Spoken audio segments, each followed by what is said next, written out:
So, hello friends. This is Wanderer Shayan now reporting from Switzerland.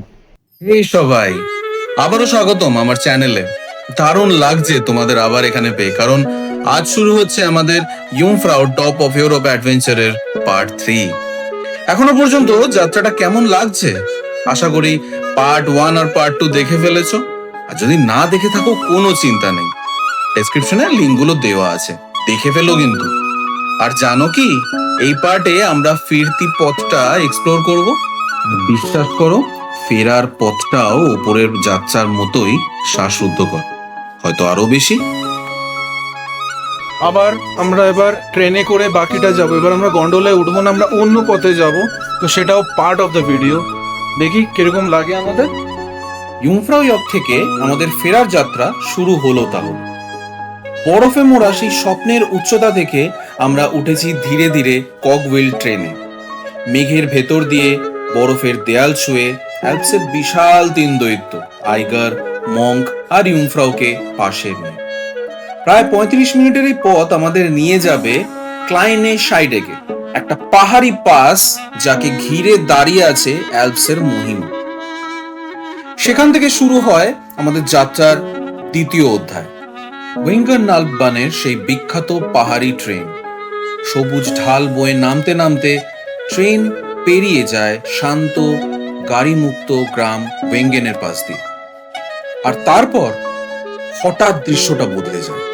চোখের সামনে খুলে যায় লাউতারব্রোনেন ভ্যালি। দুই পাশে খাড়া পাহাড়ের দেয়াল, উঁচু থেকে নেমে আসা রূপালী জলপ্রপাত, আর সবুজ ঘাসের ওপর দাঁড়িয়ে থাকা ছোট্ট ছোট্ট কাঠের ঘর। পুরো যাত্রাটা মাত্র 1 ঘন্টার একটু বেশি, কিন্তু প্রতিটি মুহূর্ত যেন একটা জীবন্ত পোস্টকার্ড।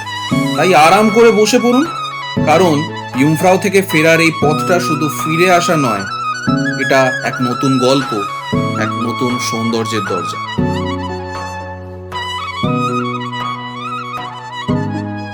ব্যাস কিছুক্ষণের মধ্যেই সিনারি এনজয় করতে করতে চলে এলাম ক্লাইনে সাইডে। এবার অপেক্ষা আমাদের পরবর্তী ট্রেনের।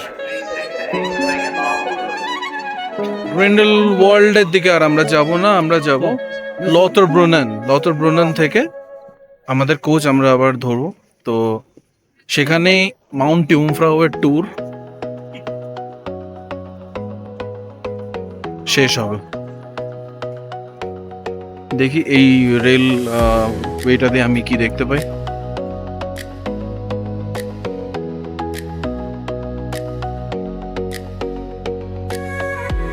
আমরা এখন এইখানে দাঁড়িয়ে আছি। একটু আগে আমরা ঠিক এই বিল্ডিংটার উপরে ছিলাম, দেখাতে পারছি জুম করে। এই বিল্ডিংটার উপরে এখানে আমরা ছিলাম।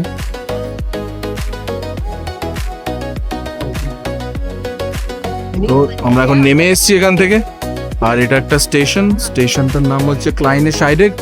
এখান থেকে আমরা লথরব্রুনেন বলে আরেকটা জায়গায় যাব।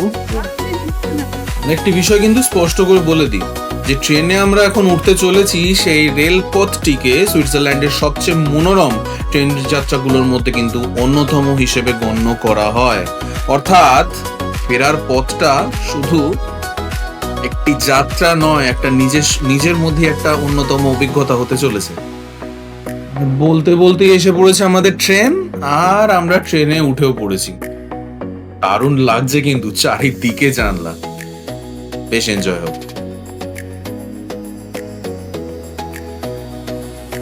আর যাত্রা শুরু হয়ে গেছে, আর ঠিক সামনেই দেখা যাচ্ছে এই অঞ্চলের 3 মহা শক্তিশালী পর্বত, যাদের মহিমা সত্যিই চোখ ধাঁধিয়ে দেয়।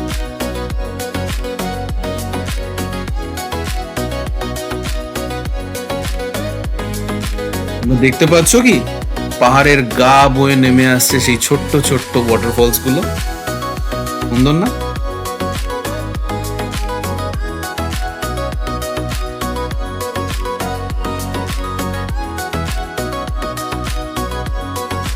ওই দেখুন, সামনে এখন স্পষ্ট দেখা যাচ্ছে লব হর্নারের সেই দাঁতাল শিখরগুলো। দাঁতাল, খাড়া আর একেবারে আইকনিক। কি দারুণ না? যেন পাহাড়গুলো নিজেরাই আমাদের দিকে তাকিয়ে আছে।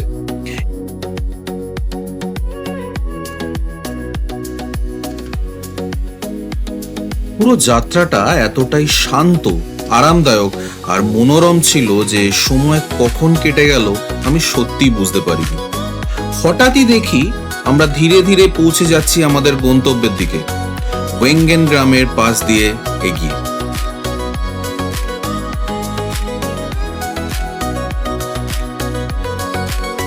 আর ওই দেখুন স্তাবাক ওয়াটারফলস, এক লাফে আকাশ থেকে মাটিতে নেমে আসা পিওর সিনেম্যাটিক বিউটি।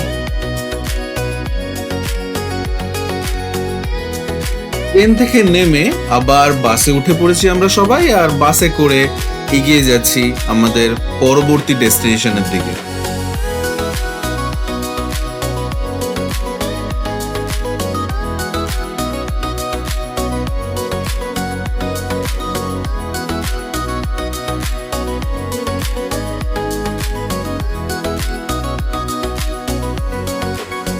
আর এই হলো রিভার লুচিনে, ইউমফ্রাউ অ্যালেটস গ্লেশিয়ার থেকে ছুটে আসা বরফ গলা জলের এই স্রোত পুরো উপত্যকায় এক অসাধারণ এনার্জি ছড়িয়ে দেয়।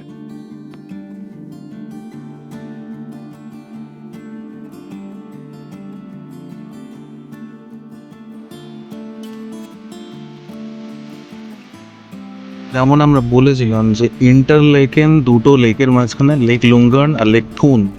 লেক লুঙ্গার্ন আমরা আগে দেখেছিলাম, এটা হচ্ছে লেক থুন।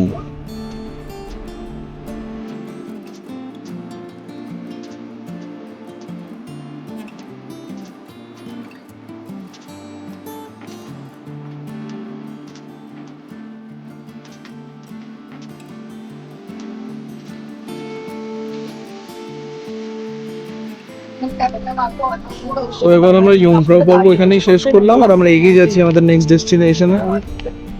তো দেখো, আশা করি ভালো লেগেছে, কেন কি আমাদের we just enjoyed it a lot.